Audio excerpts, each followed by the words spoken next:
আসসালামু আলাইকুম। আবারও হাজির হলাম আপনাদের মাঝে ছোট কিছু ইনফরমেশন দেওয়ার জন্য। তো আমরা অনেকেই এই ধরনের প্যানেল রিপেয়ার করার চেষ্টা করি। তো সর্বপ্রথম আমরা দেখাই যে আসলে আমাদের এখানে কি আমাদের এখন একটি সাইড র্যাম বা সাইড কপ দুটি, এই হলো তিনটি। এটা হলো একটা বই প্যানেল। এটা কিন্তু খুব পরিচিত একটি মনিটর, সেটা হলো স্যামসাং ব্র্যান্ডের মনিটর। তো এই ধরনের প্যানেলের সমস্যা কয়েকটি ধরনের হয়। তা আমরা ইতিমধ্যে সবাই জানি যে এই যে সাইডগুলোতে বিজিএইচ ভোল্টেজ যেটা থাকে সেটাই সবচেয়ে বেশি, এবং বিজিএল যে ভোল্টেজটি থাকে সেটি সবচেয়ে বেশি মিসিং হয়, আর যার কারণে আমাদের ডাটা থাকে না বা কালো হয়ে যায় বা স্লো হয়ে যায়। এই ধরনের সমস্যা সবচেয়ে বেশি হয়। তো শুধু যে আপনারা বিজিএইচ ভোল্টেজ বা বিজিএল এই ধরনের সমস্যা হলেই যে আমরা ডাটা পাবো না, বা এই প্যানেলগুলোতে সাধারণত এই ধরনের সমস্যা সবচেয়ে হয়ে থাকে, মানে সমস্যা বেশি হয়ে থাকে এই মানে অর্থ না, এর অর্থ এই না যে এই ধরনের সমস্যা হবে। আরও কিছু ভোল্টেজ আছে, যেরকম আমরা এখন একটা পাওয়ার দিই। দেখুন আমাদের ডাটাটা আসুক আগে। দেখতে পাচ্ছেন এখানে কিন্তু সম্পূর্ণ ওকে আছে।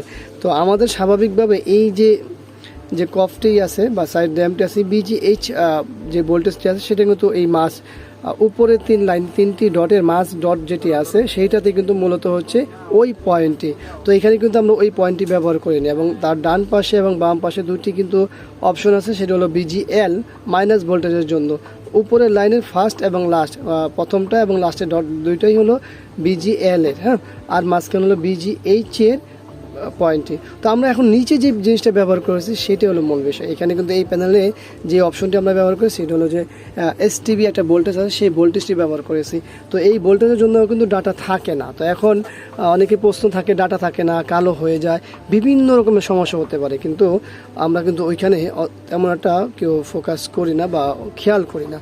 তো এই ধরনের সমস্যাগুলো আসলে ওই কারণে হয়ে থাকে। তো আশা করব ছোট কিছু ইনফরমেশন দিয়েছি, আপনাদের উপকার আসবে। এই উপকার যদি আসে অবশ্যই আমাদের এই ভিডিওটি লাইক করবেন এবং কমেন্টস করবেন, আর অবশ্যই আমাদের এই চ্যানেলটি সাবস্ক্রাইব করবেন, পাশে থাকা বেল বাটন চাপ দিয়ে রাখবেন। আবারও দেখাবো অন্য কোনো বিষয় নিয়ে। আজকের মধ্যে এখানে বিদায়। আল্লাহ হাফেজ। আসসালামু আলাইকুম ওয়া রাহমাতুল্লাহি ওয়া বারাকাতুহু।